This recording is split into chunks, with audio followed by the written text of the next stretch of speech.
এই যে গাইস দেখতে পাচ্ছ গাইস আমরা ঠান্ডা, আমরা এখন এই যাচ্ছি ঠান্ডার মধ্যে প্রি ওয়েডিং যাচ্ছি। শুট করতে। এখন বাজে 11:30। দিদি দিদি হ্যালো, আমাকে দেখা যাবে না এখন। দাদা এখানে একটা ভূত বাংলো আছে দেখ। ছি, ভূত বাংলো, এই যে ভূত বাংলো, ভূত বাংলো।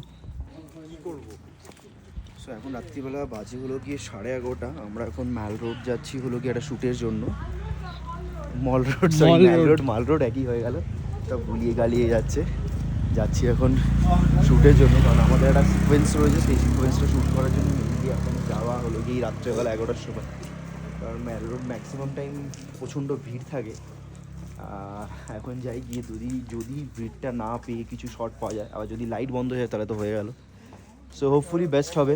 এখন থেকে আমরা প্রি ওয়েডিংটা শুরু করছি। সো থাকো ভিডিওর সাথে, আই থিঙ্ক খুব মজা পাবে, অনেক কিছু শিখতে পারবে। আর আমাদের আজকে কী কী গ্যাজেট ইউজ হচ্ছে সব কিছু আমরা ম্যাল রোডে গিয়ে তোমাদের সাথে শেয়ার করবো। থাকো ভিডিওর সাথে। রাকেশ,